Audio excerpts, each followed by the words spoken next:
agenda up. So I've just improvising there tonight. I can go on my laptop. Okay. Okay, doke.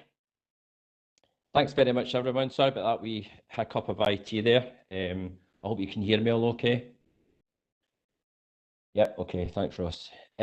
Just welcome to everyone to the Community Board meeting for Airdrie. I am Michael McBride. I'm the councillor for Airdrie South, and obviously chairing for tonight. Just to do a couple of domestics, Ross, or Mark, can you just confirm this has been live streamed? Yeah, it has been live streamed. We did have a sign up at the start, councillor, just to let people know that the meeting's been live streamed, etc. Okay, thanks very much for that. And welcome to anyone who's joined us live streamed. Just one last domestic, if anyone has any mobile phones, if you could put them on silent, please, just to reduce any background noise, that'd be wonderful. Thanks very much. And if we just move on to the agenda, any apologies on point 2, Ross? The only apologies received so far, Chair, are from Councillor Logue. No other apologies submitted. Okay, thanks very much. If anyone has any last minute apologies that Ross is not aware of, if you could just make us aware, that'd be great. Thank you. Michael, I'll need to leave earlier as I've got a meeting at another community council meeting to go, so I'll need to leave early. Okay, thank you. So, Chair, it's maybe just worth highlighting. So I think our community coordinator, Brian Rafferty's maybe struggling for audio. And I've also received an email from an NHS colleague saying they're not getting any audio as well. Right. I think Brian's maybe okay now, but it's just to highlight that in case anyone has issues. Yeah, that's fair. I can see Brian online, but obviously that's fine. No problem. Thanks for that. If we could go on to agenda point 3, the minutes of the previous meeting and any matters arising.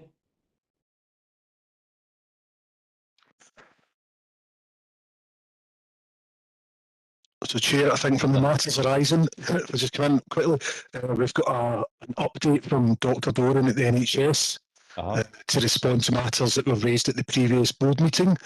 I suppose just to outline, I know she'll be able to give us sort of general information and background things.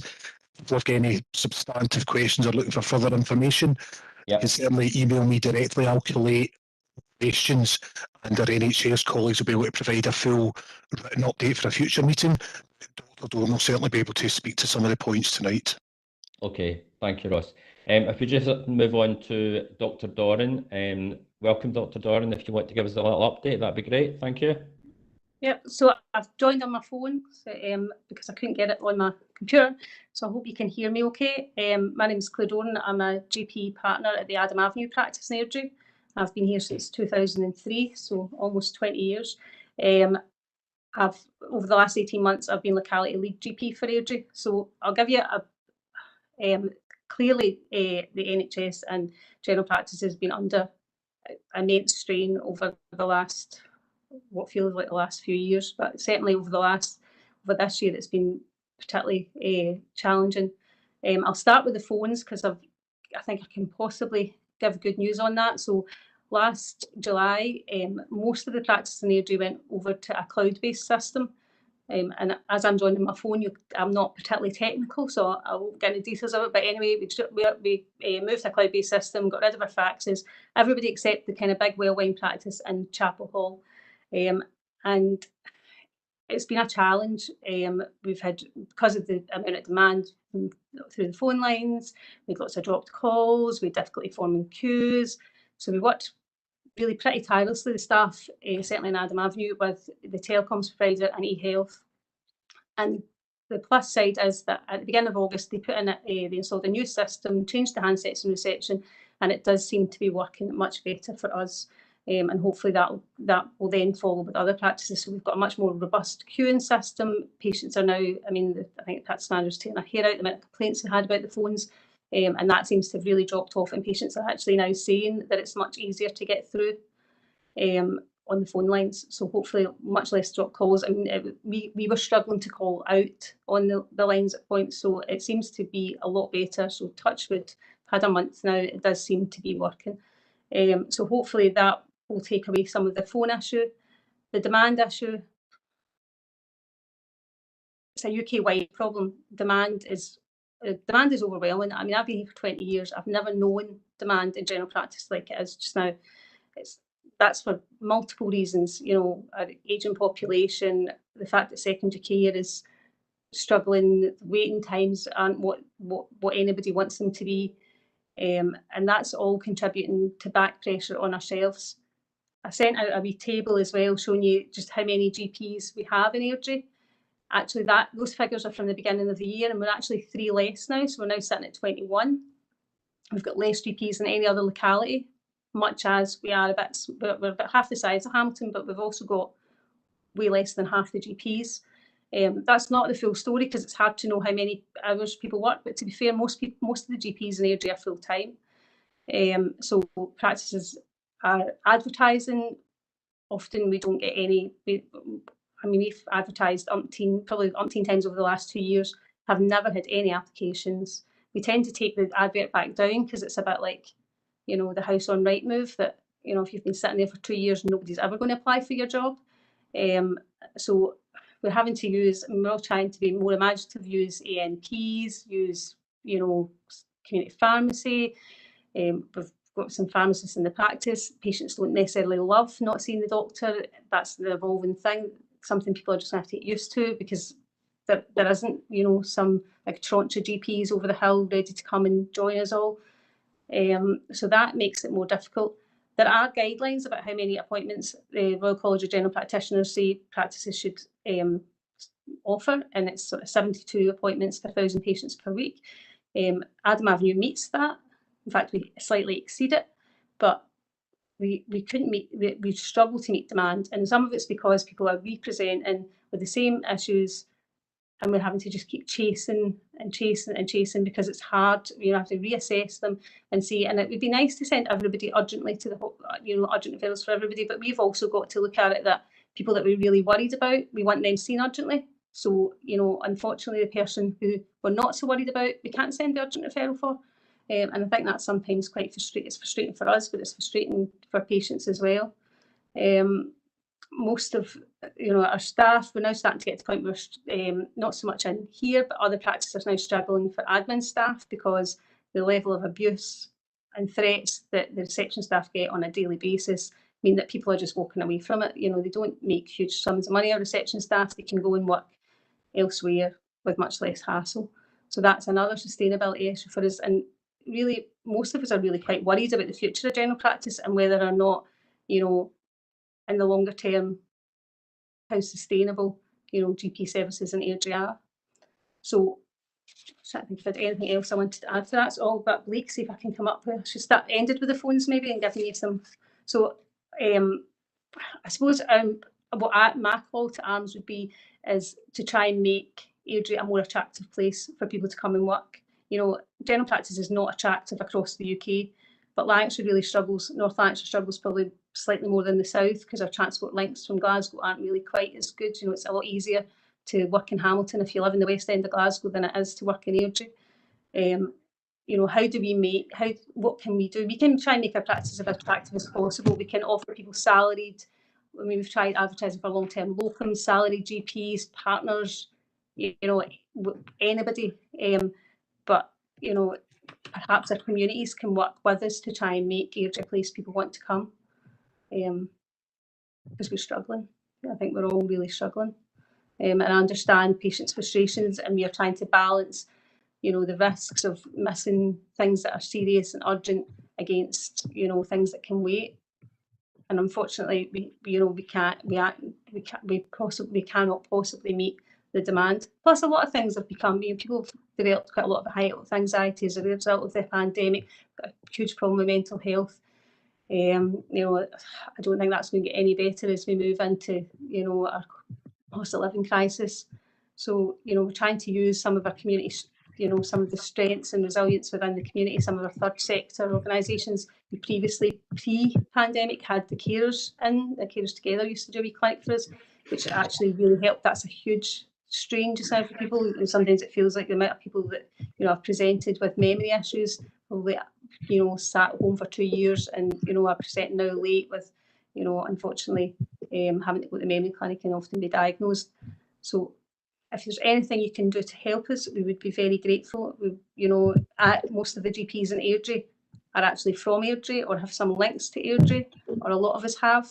I have some 6 years in the hope that, by the time I'm ready to get my pension, they'll be coming back through. But it would be helpful if, we're looking for some support, I suppose. Thanks for that, Claire. Is there anything else you want to add before I go to any questions? Yeah, I think the questions we're going to go to, I think, did you not say that we would answer, we'd come back with the questions? We'll probably can open up a few questions to some of the members that are on the line just now, even just as a point of awareness. But if I can just go to Ross very quickly. Ross, I can't see everyone who's putting their hands up, so you might need to help me here because I'm using my phone. Okay, well, I think I have a hand up from Councillor Beveridge. It may have went down, but I think he was first up. Then we had Lorna from Lanarkshire Carers. Okay, Councillor Beveridge, do you want to jump in? Thanks, Michael. Thanks for the update, Claire. You said 21 GPs in the Airdrie area. A couple of wee questions. Could you confirm how many GPs that we should have in the area? How many were short? And also regarding the telephone lines, did you say that all clinics, with the exception of 2, are now operating an efficient telephone system? And could you, another wee example to that one, is the telephone system actually rented? My understanding was that the telephone system was the responsibility of NHS Lanarkshire. Was that the case? Thanks. Yeah, so, right, I might not be able to give you all the answers to this. So I suppose there isn't necessarily a set number of GPs for the area, but we have, Airdrie's got about a list size of about 55,000, I think. So ideally, we would really like to have about 1,800 patients per GP. With 21, we aren't anywhere near that. So 1,800 patients per GP, per full-time GP would be the ideal.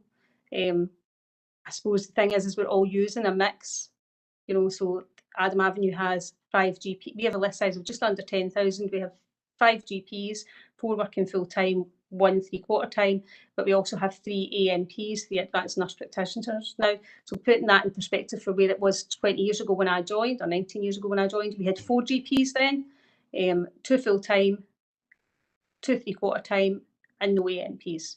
So we've massively upped what we can provide, but we still can't hit the target. As regards the phone lines, so I've no idea. So the phone lines are from NHSL. I don't know about, obviously GPs are independent contractors, so I don't know where the position lies for the other practices that have the new cloud system. I know I have shared the information that we've managed to put this, we've had this new installation put in. I think we probably wore the phone guy out last year. So I know that went in for us at the beginning of August. We're a big-ish practice. The other practice in the building that's really big has its own phone line system, Wellwind, as do Chapel Hall. They've got a cloud-based system. And they've found challenges as well over the last year. Their phone line system was in way before our cloud-based system, and I think it's just really the ratchet up in demand.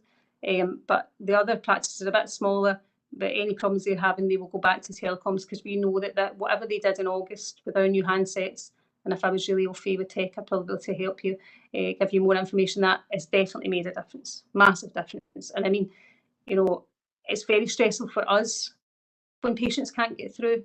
It's a worry for us when patients can't get through. But it's also another workload answering people's queries about why they can't get through. So, more time we can spend face-to-face with patients, the better. No problem. Yeah, thanks for that, Claire. Thanks very much. Just before we go to the next question, Claire, just obviously we're not expecting you to have all the answers or all the solutions here, but thanks for giving us that update. So obviously, I think obviously it's an issue that might have to be brought forward to a sort of another, like a senior level within somewhere else to get maybe other answers question for many other people. So if I can go to the second question, Ross, was it Lanarkshire Care you said? Yeah, Lorna from Lanarkshire Carers, Chair.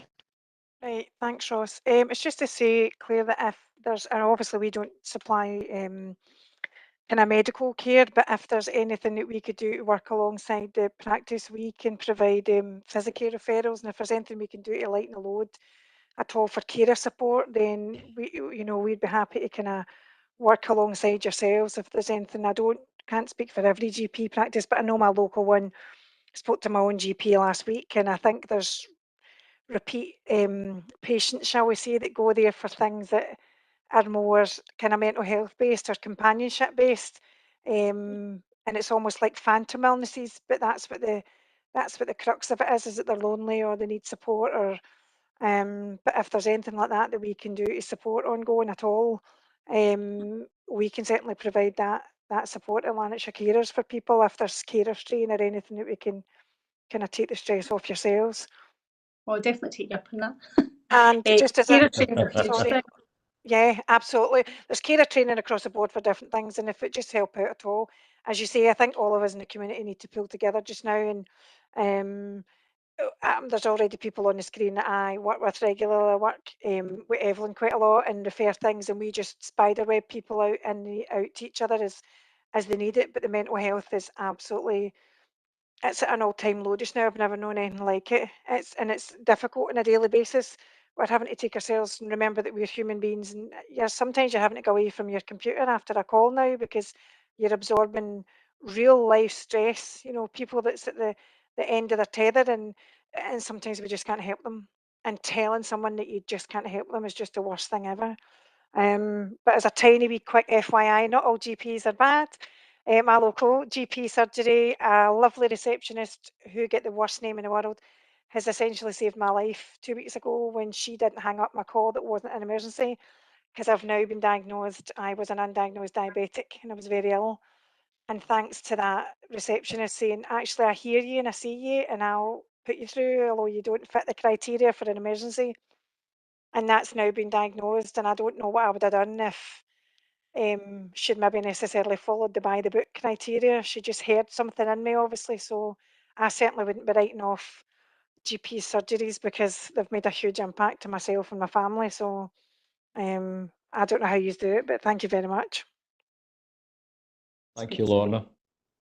Claire, do you want to come back on that? No, I think that's true. I think our receptionists get a really raw deal, and I could tell you umpteen stories about, our receptionists routinely flag people that they're concerned about because they see them coming in with their prescriptions and they'll say, oh, Mrs. Such Such asking about appointment and she doesn't look, she doesn't look herself. Or in fact, we had a tiny baby in here just a few weeks ago who ended up in ITU, and the mum was going to make an appointment, was only registering them at the desk, and the receptionist didn't like the colour of him and came and spoke to me, and we really lighted him to Wishaw. So receptionists get a really bad rap, but actually they're incredibly, our receptionists are incredibly caring, and we're very lucky because we've had our team here for a long time. But they leave here in tears sometimes because they get so much abuse. Thanks very much for that, Claire. Is that Matt? Have you got your hand up? Sorry, Chair, just before we had Julie Davison with a hand up and then Matt. Okay, Julie Davison. Hi there, Claire. Sorry to hear about obviously what you're experiencing just now with staff and obviously the patients. My name's Julie Davidson. I'm from Roots to Work. So I don't know if you're aware, but we now offer access for people that have got mental health issues like anxiety, depression, access to a life coach and counselling. So I don't know if it'd be worthwhile to link up so that you are aware of that, so that if anybody's that you are able to direct them to that type of service as well. I don't know if that would be something that would be beneficial if we can support in any way as well, and also look at like holistic therapies and stuff as well. So obviously with that combined with the support that you can provide, that might be quite beneficial, and we fully fund that for people that are out of work or in unstable or insecure work. It's definitely something that you could bring, even, if you want to contact myself and I can try and get together with the practice manager and then spread it out to other practices.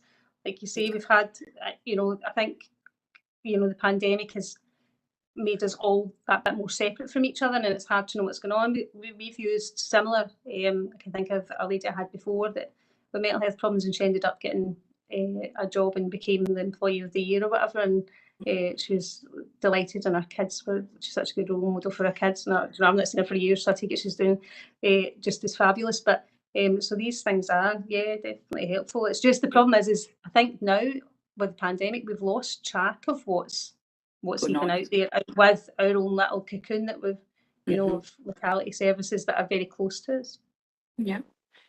Well, whatever's best for you, if you even drop your email address. I don't have your email address, so and I can arrange so you Well, can Matt will maybe have it. He could maybe forward it on for. Yeah, that would be great. Yeah, I can get in touch, Claire. Thanks, Great, thanks, you. Julie, for that. Matt, do you want to come in?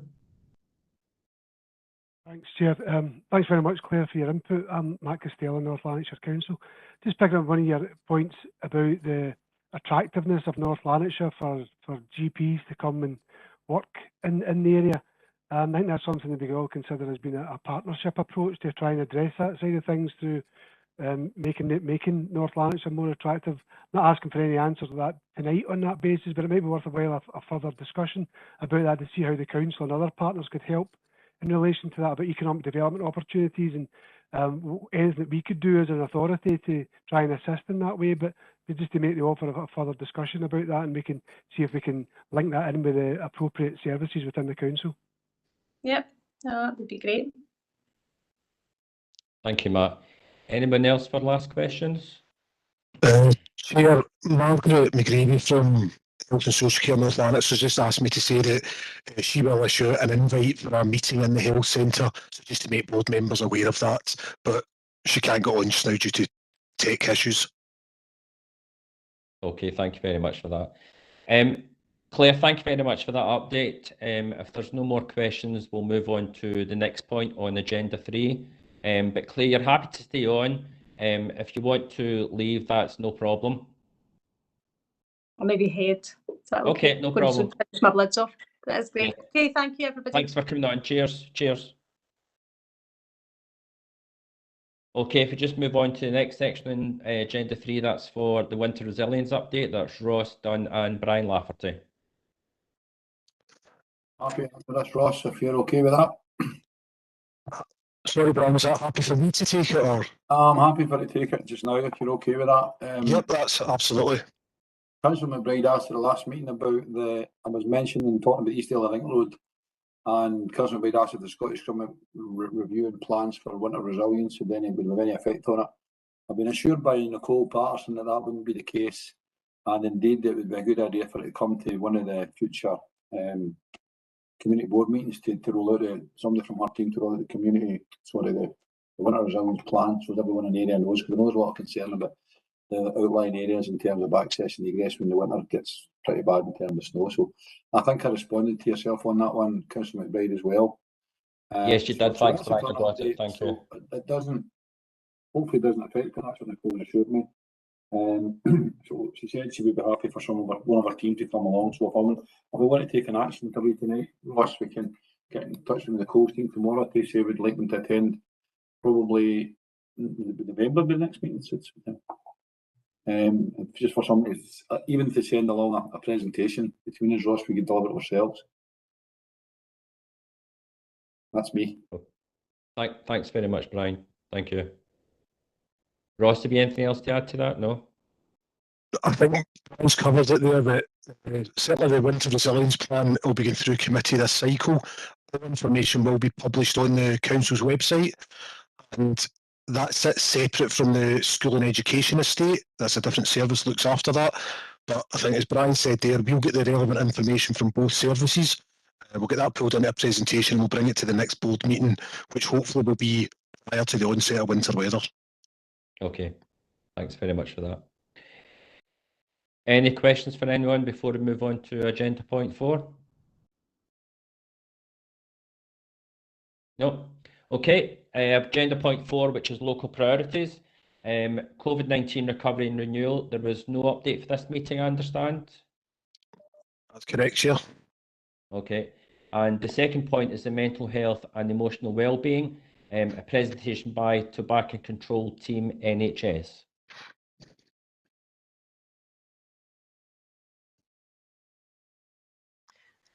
Thank you. I presume that's me. Although, just to clarify, I'm not going to be talking about mental well-being. Can only talk about tobacco control. Okay, no So, problem. I've got a presentation, but I think I'll just talk through it. It was just to firstly thank you for time today. It was just to come here and talk a little bit about our services, and just to make people aware that we're still running and available. So, tobacco control, basically stop smoking services and prevention and protection from tobacco. In Lanarkshire, we're doing okay with reducing smoking, but North Lanarkshire is still has higher rates of smoking than South Lanarkshire. And in general, the whole of Scotland is aiming towards being basically smoke free. At the moment, our projections are that we're not going to do that in the foreseeable future. So it was just to kind of tell you a little bit about the context. So during COVID, we've maintained our services. We had to run them a bit differently. Before, we used to do a lot of face-to-face groups, but during COVID, we moved to a one-to-one support model where we deliver NRT to people's houses and offer them telephone support on a weekly basis over 12 weeks. And that's actually the model that we've continued to do because it's been very successful. In terms of responses from people who've been using that service. So it was firstly just to say, we've got our general stop smoking service, which anybody can self-refer to, or any healthcare or social care practitioner can refer someone to. So if you do want to self-refer, you can just go onto the NHS Lanarkshire website and just fill out a form, and then that gets sent to us and we'll get in touch with you within 1 to 2 weeks. We also do have a specialist service as well, one for pregnant women and one for people who are experiencing mental ill health. And that's just, we've got specialist nurses who work with those particular client groups. So we've got the general service and those 2 specialist groups. And the service is, we provide you with the NRT products, which are those nicotine replacement products, and we provide you support. So we talk to you about your motivation, we talk to you about kind of the challenges of stopping smoking. We're there to support you for 12 weeks, sometimes beyond as well. So it's just to let you know that you can also access stop smoking services from pharmacies as well, all across Lanarkshire. Most of them do offer stop smoking support as well. So it's a really kind of big service in that way. The other part of what we do is we also do all of the prevention work around uptake of smoking. You know, we obviously don't want anybody to take up smoking anymore at all. So we do a lot of prevention work around that. We also do protection work. So trying to limit children and vulnerable people's exposure to secondhand smoke, because obviously we know that secondhand smoke is incredibly dangerous as well. And along that, we do campaigns, we do lots of project work, we do partnership work with organisations all across Lanarkshire. So, I mean, an example might be, if you've been to your vet recently, you might have seen we've got posters about the impact of secondhand smoke on pets. As a means of trying to target those people who might be worried about the health of their pets, and so therefore might take that as a cue to get in touch about stopping smoking. We do a lot of work around with children and young families using basically like a storybook called Jenny and the Bear. We do Jenny and the Bear swim time. So we take children swimming and we talk about smoking issues with the parents and the carers. We also are really trying to encourage people to sign up to be a smoke-free role model. And I guess that would be kind of, along with our service is still operating and we welcome anybody coming to try and stop smoking, we'd also really love to see more people and organisations to sign up for our positive smoke-free role model. I'm sorry, there's a little face appearing in the background.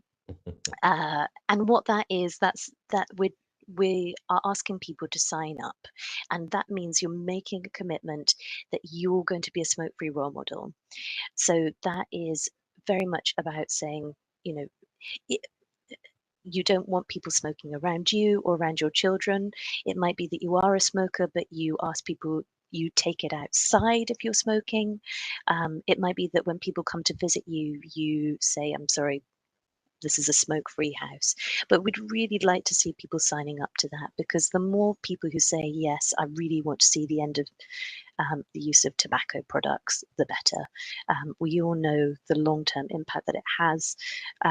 You know, it compounds health inequalities, and it, you know, we're here to support people to stop smoking. So I think that's really what I wanted just to cover, just to say we're here, got our stop smoking service, and there's lots of activities, and that please, if you sign up to be a positive smoke-free role model for us. But thank you, and I'm welcome to take any questions. Okay, thank you very much for that, Lucy, that update. Ross, can you see anyone with hands up? No hands, Chair. No. Lucy, could I just ask you one question, please? Michael McBride here, Councillor for Airdrie South. Can you hear Sorry, me, I've just Lucy? put myself on mute because. Okay. But yes, just one thing I wanted to ask was about obviously the smoking. I mean, I'm sure quite a few people on the call have noticed an increase in smoking with maybe 15, 16, 17-year-olds, and obviously school children, high school kids. Do we do much proactive work actually going into schools or youth groups to try and encourage that?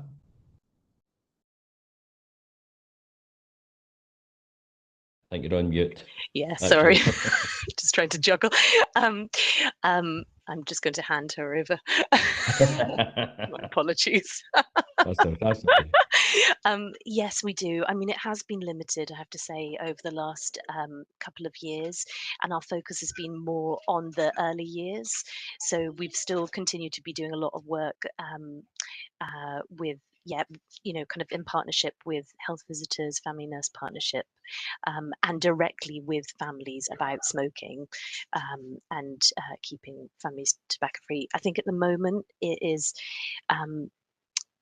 there's a lot of unknowns around vaping with that age group, and you know, at the moment we're planning what we're going to be doing for the next 3 years. So we're coming a bit to the end of kind of our plans, our strategy. So there isn't a huge amount of work happening in secondary schools at the moment. There is, but it's not like a regular program, say, of kind of once every fortnight or anything like that. We do work very closely with community organisations all across Lanarkshire, and through them we do a lot of training on tobacco issues. So that's our main route at the moment, rather than directly with teenagers.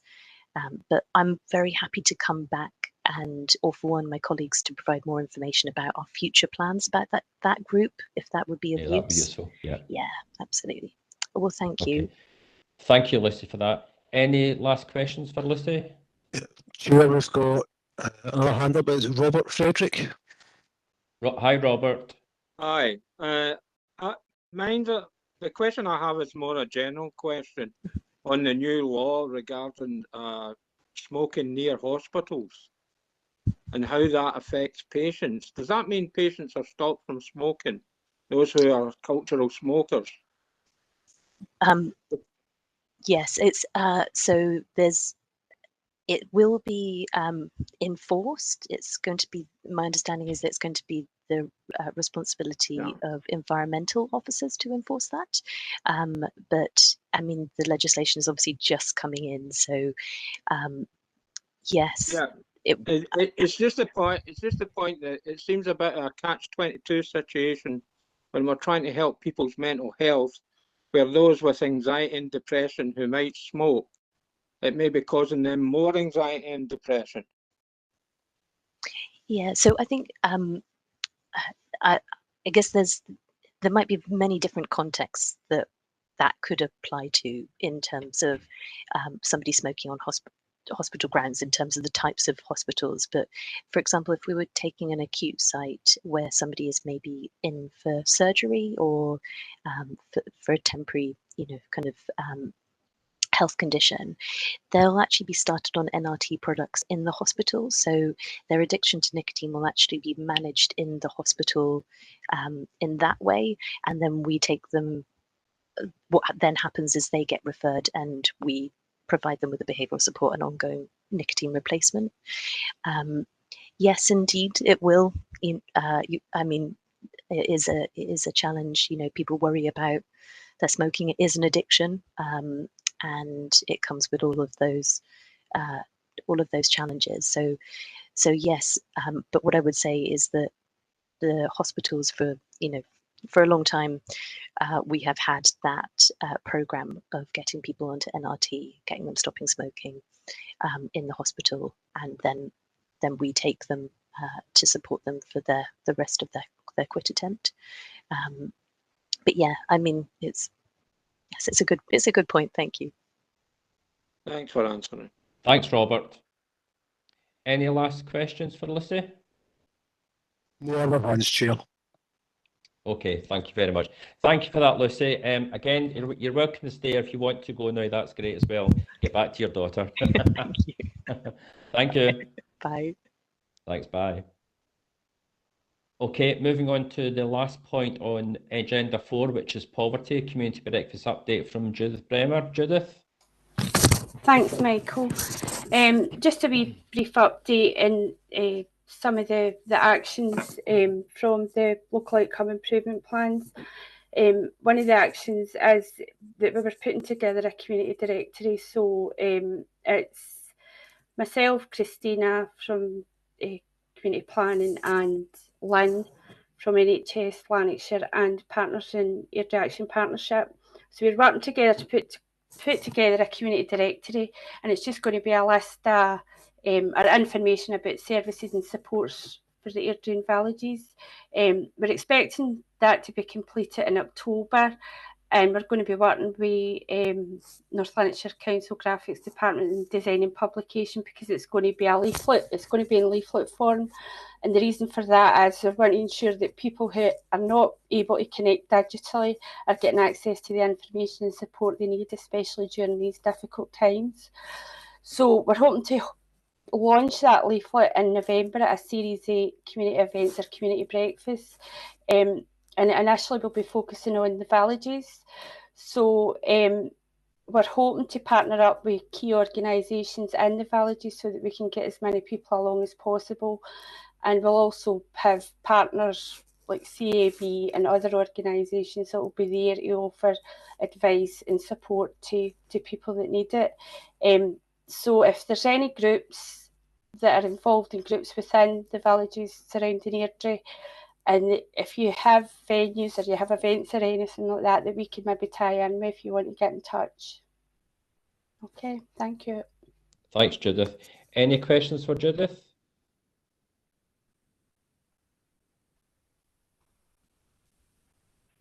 Ross, am I missing any hands? Can you see any? Robert Fredericks just raised a hand there, Chair. Hi, Robert. Do you want to come in and ask Judith a question? Yeah, basically, just about the leaflet. I'm glad to hear that there's a leaflet being produced for people that are maybe not computer literate or have digital access, because I think it's very important that everybody gets information, because we keep on talking about, oh, there's information online. I'll just give you an instance. A 75-year-old woman moving into sheltered housing, contacting utilities companies. They're saying, well, we're not approachable by telephone at the moment, but you can go online.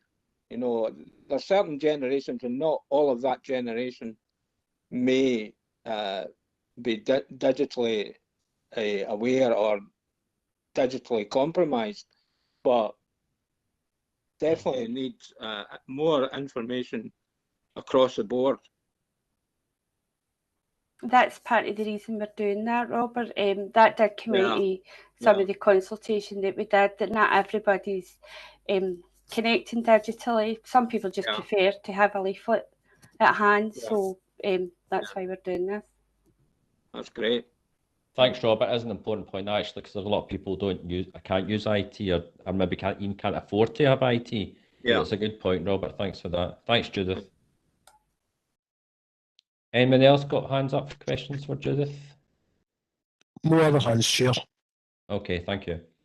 Okay, moving on to agenda point 5, community matters, input from local community groups, agenda items from community groups.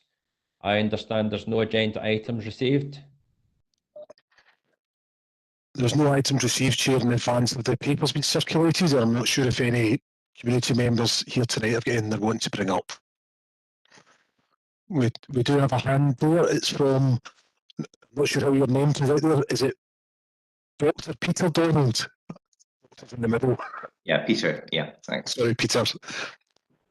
Thanks. I'm the minister of a church in the middle of Airdrie called Cairnlee, what used to be on the Flower Hill site. And I know we in the church are talking about, and it may be happening in other churches as well, how as a resource we can serve the community through the winter in terms of making accessible warm spaces for people to be together, both for the sake of company and relaxation, and also to help people's concerns about fuel bills.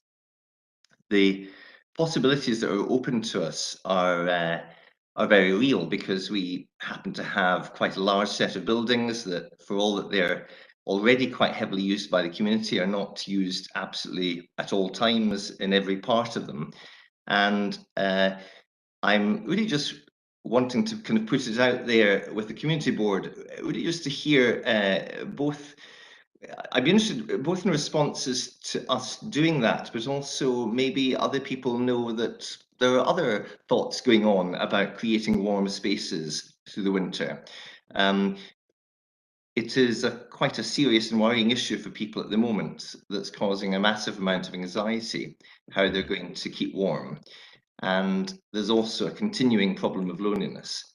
And what we're envisaging is not so much running specific activities or meetings or timetabled events, but simply having open space that has the possibilities of watching television or playing cards or listening to music or having a cup of coffee with people, all sorts of things that would be simply in a warm public space. Thank you very much for that. Welcome on again. I know you're on at the last meeting, so welcome again. I've got a hand up maybe to reply to that. Matt, did you want to come in? Sorry, you're on mute, Matt, I think. Thanks, Chair. No, just to pick up on the points that Peter has raised. The council is looking at this at the moment in terms of how this is going to be handled in the future, and there'll be further information will come out to local community groups, community boards, etc., as this is looked at by the council and other partners. Certainly we see that the third sector and organisations across the area have a vital role to play in relation to this. I say it is something that's been looked at just now through our corporate management team and within the council, and there will be further contact made with local groups in due course. So just to let people know, we are picking up on these issues, we recognise these issues and these challenges, and there will be further contact as soon as possible. Thank you, Matt. Peter, do you want to come back in on that? Thanks a lot, Matt. I mean, certainly I've participated in 2 Zoom meetings with certainly ministers of the Church of Scotland across the whole of Scotland, and I'm aware that already in certain areas those discussions have already begun with council and indeed business interests as well, just to see what's all possible, because it's about joined up working. And one of the reasons I'm raising this is not so much to say, look at us, aren't we wonderful in doing this, but rather to see how does this fit into what other people are already thinking about, how is it fitting as an idea, because there's no point, in fact we have absolutely no desire to do it at people. The only desire we have is to do it with people and for people. Yes, so that's really why I'm raising it, and I would welcome action as soon as possible, actually. Yeah. Thank you for that, Peter. As Matt says, before I bring Councillor Beveridge in, I see his hand up. It's correct what Matt's saying, it is being looked at the moment. Can I just ask, Matt, do you have Peter's details in case we need to contact him direct? Or does Peter maybe need to send? Chair, we've got a lot of Peter's details through our Community Matters mailbox, and Okay, we can certainly have any additional conversations sort of off table. that's great. Are you okay with that, Peter?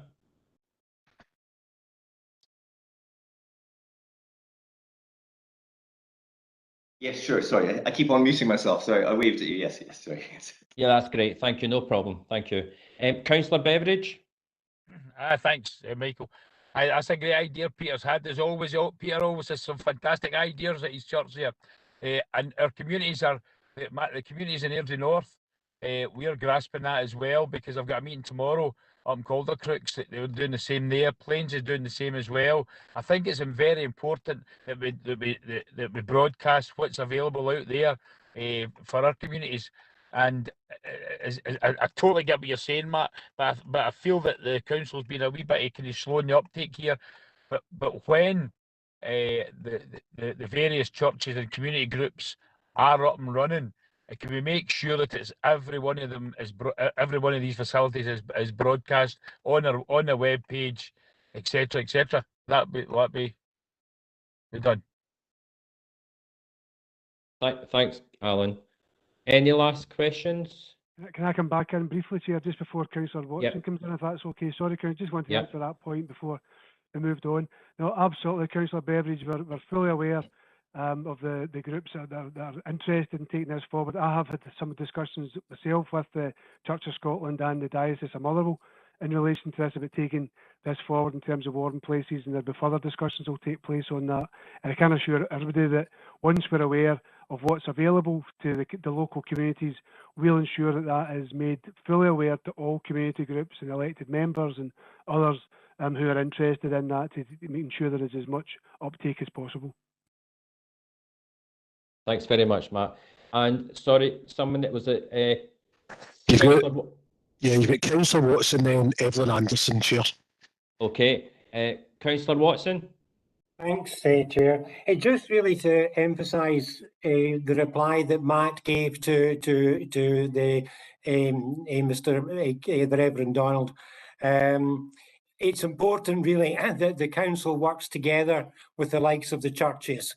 You know, it wouldn't be good if the likes of Cairnlee Church decides to do something and the council's doing something different and there's no communication between the two, because obviously come this winter there's going to be major problems with people with the cost of living rise, with the worry about paying for energy, and obviously this idea of eating or heating is no good at all. And if the church there is prepared to work to improve the situation, it's very important that the council works with them rather than doing two independent different things. But that's fine. Thanks very much, Matt. Thank you. Thank you, Councillor Watson. Evelyn Anderson. Hi. It was just to say that Airdrie Citizens Advice Bureau, we've got a befriending project. Now, it was really difficult to do one-to-one with you know, with people, because we needed a lot of befriendees to befriend. So what we've decided to do through the winter is hold befriending groups. So it'll be an event, you know, an area that people will be able to come along for like an afternoon to meet people and to mix, and we're going to be holding them in Cairnlee. So that's just to meet, and as soon as we've got more of an update on that and when they're going to be, I'll update the board. Okay, thanks very much, Evelyn, for that. Thank you. Anyone else, Ross, that I'm missing? It's everyone unless Councillor Beveridge just wants to come back in. His hand's still raised, but I think that's maybe a legacy hand he's got. Councillor Beveridge, you want back in? Is that an old hand? There's no more hands, Chair. Okay, okay. Thanks very much for that.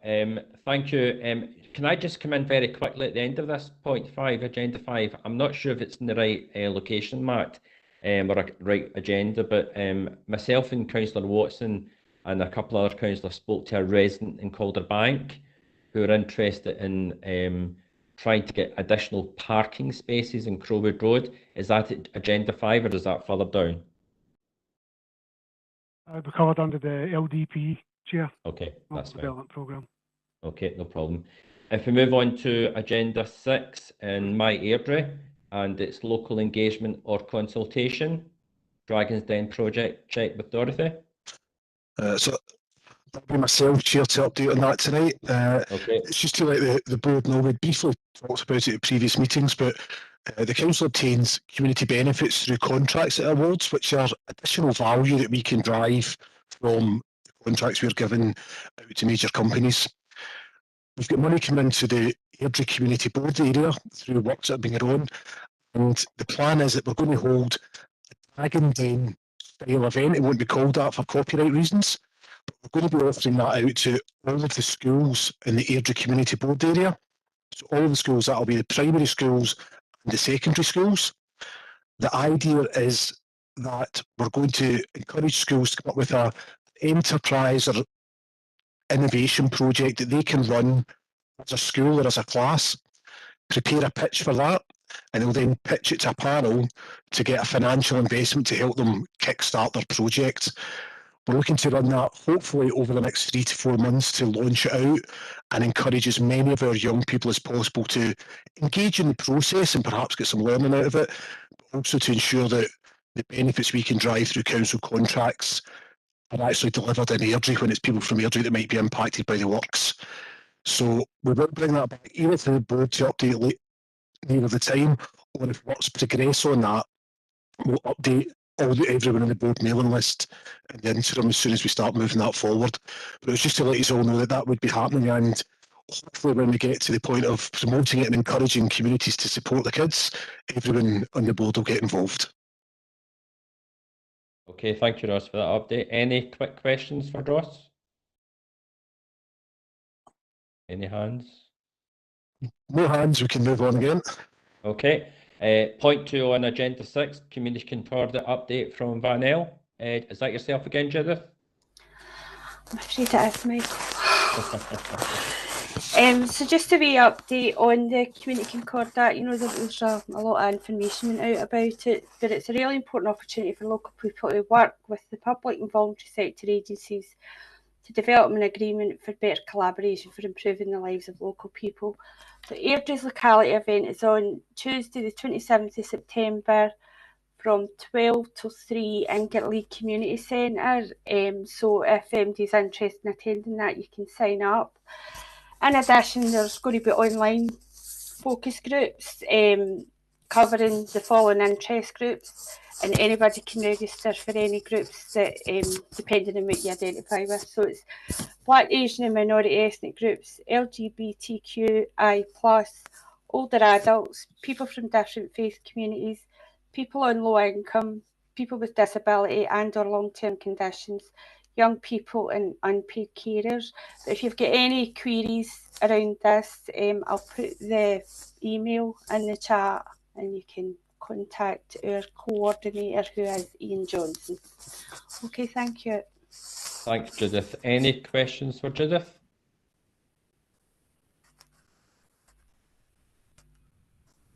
No hands, Chair, we can move on again. Okay, can I just ask something very quickly, Judith, if you don't mind? I don't know if I'm jumping ahead a little bit. I did read on the agenda, the minutes, about the community lottery.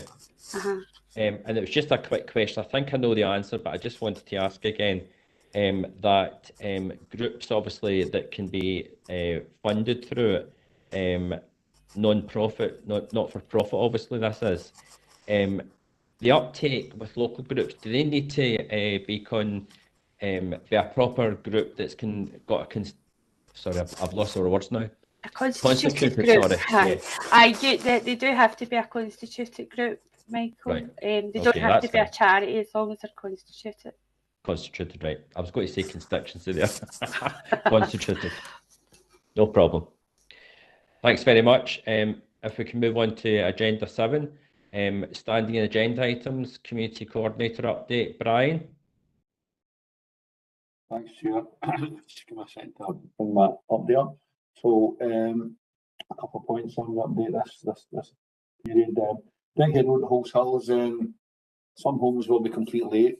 Some are including the net zero homes on the former health centre site in Flashby Road, and progress is continuing on the Northbourne site as well. People may be aware that's where we took down the 3 flats at the top of Airdrie, at the Cheviot, Pentland, and I can't remember on, but the ones at the top of the roundabout at the 4 ways, or the old 4 ways, which is now called something different. External funding bid has been submitted for the Scottish Future Trust for Town Centre Demonstrator Project. There's £8 million available across Scotland. There's also a £6 million level up funding bid being made for Airdrie Town Centre as part of the £12 million 10 Town Centre Living project. And we're waiting on a decision on this. It's due around October, November. And Growth have initiated development of Town Action Plan for Airdrie. A member briefing already took place, and first consultation event within the subgroup took place last week. East Airdrie Link Road, just give me a second on that one.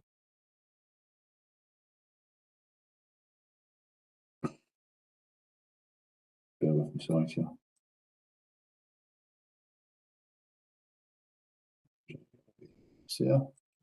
So you recall the last time we were talking about the consultations taking place. So we've agreed with the City Deal Board that we'll continue to proceed with option B as the preferred route. That's the route that's been previously consulted on as part 2 of the option appraisal work, which is due to commence a stage 2 part 2 consultation. We've been advised on before. This will commence during September for a 6-week period. It will present the results of stage 2 part 1 consultation, i.e. how we were addressed, how the issues were addressed. You said we did approach, and the preferred options, how did we got to that preferred option? That explains all that. An environmental report as part of the strategic environmental appraisal will also be done, and following the consultation we'll take the feedback and comments into stage 3, which will comprise of further feasibility, specimen design plan and outline business case preparation. And we're currently working through the tender documents for stage 3 and hope to commence the procurement later in September. I'm not even on you. The North Lanarkshire Government website, which explains all this. That's the update from the Brian, could I just stop you 2 seconds? Sorry, there's some background noise from someone. If you could either go on silent, please. Sorry, Brian, please continue. And lastly, from the Planning Regeneration Team Chair, there's Airdrie is one of the 4 town action plans in development. I remember briefing myself at the beginning of August. Our consultation forum was established and due to meet at the 30th of August. Town Centre Demonstrator Project linked to this and bid submitted to Scottish Future Trust, as I said earlier on the development of Town Centre Living within Airdrie. Again, the Level Up Fund has also been a bid submitted on the 2nd of August to support the £12 million project. It's a wee bit duplicative in the previous one, but they're linked, but they're separate. And in developing Town Centre Living and repurposing prominent vacant direct land building within town centres for market rent homes in Airdrie. Again, we're awaiting a decision on these bids in autumn of this year. And there's no more updates on that. Chair. Okay, thank you, Brian. Any questions for Brian on that point? You have Councillor Beveridge who's hand up, Chair. Councillor Beveridge. Thanks. A couple of points for Brian. Firstly, Brian, myself and one of my fellow councillors attended an input for the Airdrie Town Centre last week, and it was Robert, Mr. Frederick was there. He was the only person that was there from Airdrie, so that was 3 of us that attended this. Now, I was really concerned about the lack of involvement with residents. Can I just make sure that these are properly advertised? These workshops for the town centres, they're properly advertised. I mean, because we need to get more community engagement on that. On the second point, is there any timescales for this East Airdrie Link Road? Thanks. On the first point, Councillor Beveridge, I'll take that back to Pam's team. And on the second point, I will get an update on any timescales, and I'll get it to Ross and the team, and we'll get it out before the next meeting. That's a topic. Thanks, Brian, because this is going to be vital, especially in my area. Well, not especially because I'm obviously born in my area, because it's going to take a lot of the traffic away from Motherwell Street, Stirling Road, and which is absolutely murder just now, getting into the new houses at the top end of the rushes. So if you could come back, if we are cutting the ribbon when the ribbon will be cut on that road, it would be fantastic. Next year will do. Thanks. I'll just stop every rough job I've got to do that one then. I think you've been overly confident, Councillor Beveridge. Thank you. I'll come back No, to that. Brian's a very efficient operator. Thanks, Brian. Any other questions from anyone? Chair, we've got Robert Frederick. Hi, Robert. Do you want to come in? Yeah, obviously the transport infrastructure of Airdrie has been an issue for many a year. But when I wondered if there was an impact study done on the new Lidl retail centre and how that impacted on the Carlisle Road with obviously the East Road not being built yet.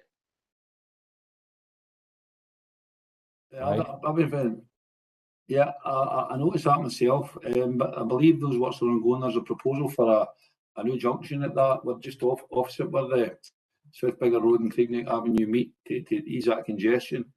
I'm thinking, I'll find out for definite, but I think there's potentially going to be a roundabout built there to make the traffic flow a bit more easy rather than the traffic light systems in place. But I'll definitely look into that and come back to the board on that. Yeah, Brian, can I just jump in? Robert, I don't know if you're aware or not, Brian, it started this week. I don't know if you've seen it or not, the work at the South Bigger Road and Carlisle Road. Sorry, Robert, I was just jumping in there. Yeah, it's just that given that there's already a roundabout at the terminus, you know, and I've seen many a delay with lights, temporary lights put in that road at present. And the traffic seems to be coming to certain peak times, coming to a standstill throughout Airdrie, which has always been a problem or an issue at the Gatley roundabout. But also, when you're talking about developing Airdrie Town Centre and Airdrie Town Centre living, are we talking about connecting Airdrie with the outside world as well as creating better living standards inside Airdrie Town Centre? Well, I haven't spoken for the growth team this one, but Airdrie 11, Town Centre 11, I mean, Airdrie is one of the central hub points in terms of train transportation for the central Scotland. So I joined up with the bus links and East Airdrie link loads. I think that will improve the transport links throughout Airdrie. And yes, it can be very frustrating when there's roadworks are holding up traffic at peak times because temporary traffic lights. But to let progress move on, obviously there's some things we have to put up with these issues, but we'll do our best. Yeah, that's not really the point. That's not really the point of making. I understand that we've got to progress things. We've got to have roadworks. I'm never. So you were asking if there's any impact assessments carried out? Yes, there have been. Yeah, because there's no. While you're building a roundabout, that's at a certain junction. There's no additional roads being built. You know, the additional road hasn't been built yet, but yet we have this major building put in a very, very busy road. I mean, problems can be caused on that road even when utility companies come in to do work. I mean, they don't even need to inform the council by law that they're doing this work. And we've seen Carlisle Road being brought to a standstill because of that. But what I'm also saying is there a possibility, in order to connect the whole of Airdrie, that we need to bring back a transport hub, such as a bus stands? I'll certainly have a look at that, Robert, and I'll speak to the team who oversee that project and bring something back to the board about a central hub. But I'm not aware of any projects in the offing about bringing a central transport hub. But that might be part of the wider town centre plans that I'll certainly ask about. Thank you. Thanks, Robert. Any last questions for Brian? No further hands, Chair. Okay, thank you. Moving on to the second point of Agenda 7, Local Development Programme. Mark Costello. Thanks, Chair. Just very briefly again, just to refer to the report that was issued. It's just an update in relation to the projects that have been undertaken across Airdrie in relation to the Local Development Programme. and some further information about the project proposal forums and the process that's in place to ensure that these projects are as much community-led as possible, linking to local outcome improvement plan priorities. So that's really all the update in relation to the report, Chair, and I'm happy to take any questions and pick up your point from earlier if I actually wanted to raise that just now. Okay, thank you. I'll see if there's any questions from anyone. I've got Councillor Watson, Chair. Councillor Watson. Thanks, Chair. Matt, can I just ask if we've any progress at all on the play park at the Airdrie estate? That seems to be about the only large estate in the area that doesn't have anywhere for the children to play. And I know we've looked at this in the past, but I'm just wondering, are we any further forward? Is there any possibility of getting a play park at Airdrie? Thanks. Thanks, Councillor Watson. I think in relation to that, we have looked at potential site there. We have consulted, and on the basis of the consultation, it wasn't deemed appropriate to go forward at that particular time. There is other options in terms of other pieces of land, but that would have required further undertakings from the local community on that basis. Ross, you can keep me right on this if there's any particular issues that I'm missing on this. But that's really where we are with this at the moment, Councillor Watson, in that the sites that we did consult on were, to all intents and purposes, rejected by the local community. The other site that is in the middle of the site isn't council owned and would require further undertakings by the local residents and owners in that area. Something we are happy to work with the local community on that basis, but that's really where we are with that at the moment. Thanks, Matt. I mean, I think one of the problems was we didn't do the whole estate when we did the consultation. We only did the area around about the area that we were talking about to have the play park. And obviously there was a bit of resistance there to that. Had we consulted the whole estate, we may have found that the result would have been different. And can we now go ahead and consult the whole estate? I think it's something we need to have further discussions about, Councillor Watson. We don't want to be in the position where we're widening the consultation with a view to try and make the result different to what it was originally. We've got to take on board the feelings of the people who were there at that particular time, even that is the ones who are most directly affected by it. That wouldn't always sway the decisions on that. And we did move on a bit further in terms of the consultation from memory on that. But we're happy to have further discussions with you on that to see how we can progress that if it's something that would be deemed appropriate. Okay, Matt, thank you. Thanks, Andy. Any last questions before I just come in to Matt? No other hands, Chair. Sorry? No other hands. No other hands. If I just come in quickly, Matt, myself and Councillor Watson met a resident and the resident contacted all 4 Airdrie South councillors. The resident lives in Crowwood Drive, Calder Bank, and you're probably aware, I think probably maybe 4 years ago, additional parking was put in the top of Crowwood Drive in Calder Bank. And there's now a request if there's it could be a proposal and to look at additional parking on that street going further down Crowwood Road at Calder Bank. Is that something that myself and Councillor Watson can send you details on? Yeah, by all means, we send that through to myself or to Ross. We can pick up on that. But I think from memory, I think that's one we are aware of. That there is an interest in that site, and we are the community partnership officer for that area. Christina McGreedy is actively engaging with some people at that site, but we can certainly pick that up. If you've got any further information, please pass it on and we'll take it forward. Okay, thanks. Myself and Sandy will be in contact then. Thank you. Any last questions for Max Costello? Can I just mention? Yeah, can I just mention, Michael, that I've already written to Roads Department about the possibility of more laybys at the bottom end of Crowwood Road. So they already have had something about it. So if you wanted even to speak to them, you might get a copy of the email. Might help to take things forward. Thanks. That's fine. We'll pick that up. Okay, thank you. Point 8, any other competent business?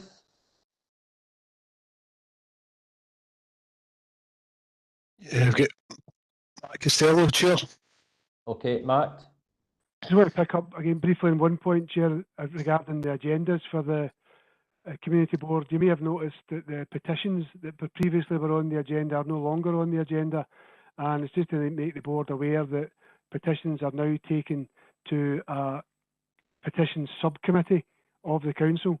They can still be raised through the community partnership team, and a report will be taken to the subcommittee rather than coming to the Community Board.